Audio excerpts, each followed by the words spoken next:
downstairs. Bong, bong, bong. Back then, the chiming was a part of what it meant to be home.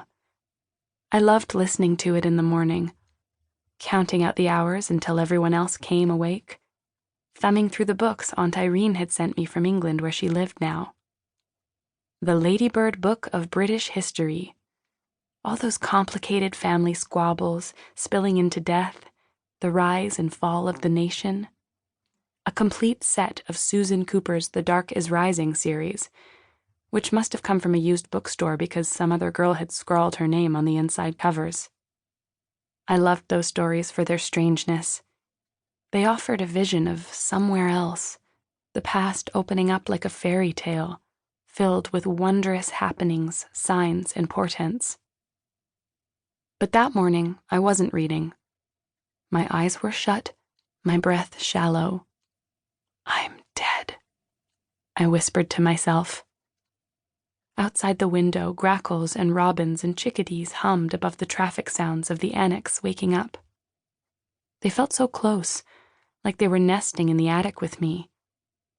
The air was full of light, movement, the anticipation of things to come.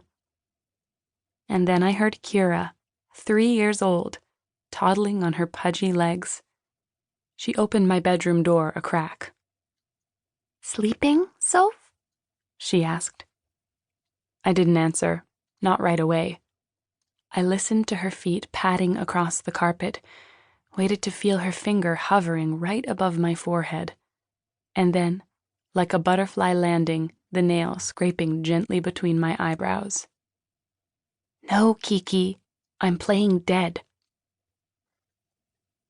Kira was 7 years younger than me, Mom and Dad's darling, their stopgap measure against a divorce that loomed on the horizon even back then. Kira didn't fix things, but she bought us all time together. Time for me to grow up. It wasn't Kira's fault that she couldn't build a bridge between my parents. She was beloved regardless. I felt the bed springs give way as she climbed up and slid her feet beneath the covers. She curled into me and whispered into my ear so that the little hairs moved. "I gonna play dead too, Soph."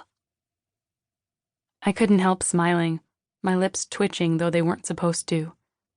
Kira's hair was a cloud of velvety down against my cheek. She smelled of milk and soap. She snuggled up, warm like a hot water bottle, and placed her ear against my ribcage. I tried to slow my breathing, but I knew my heart was still beating a loud thumpa-thumpa-thumpa. "Soph, am I dead?" "No, Kiki bird. The dead don't talk." "Why?" "Because they can't breathe anymore. You need air to talk." "Oh," she thought. "Like fish?" "Not like fish." "Last night, Soph, I was an octopus. We were underwater and everything was blue. You were a fish and Daddy was a fish, but I didn't eat any of you." She brought her palms up to her face to hide her giggles. "I'm glad you didn't eat us." "I wouldn't eat you." Her knees tucked into my side, her toenails touching my thigh through the thin fabric of the pajamas. "What's being dead like?"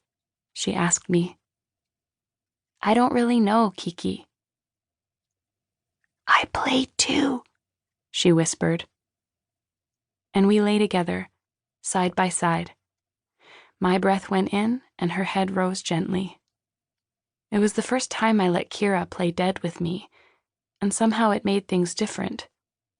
I'd been imagining a kind of passage, crawling through darkness into a very bright light where everything was new and beautiful. But with Kira beside me, all I could think of was Knick-Knack's empty bowl, the hole in our lives he had left behind. I remember how Kira looked that morning, her long eyelashes and her clear blue eyes hovering on the edge of gray, a smattering of freckles around her nose. Her face so like my own, but smaller, rounded and baby fat. I didn't want her to play dead with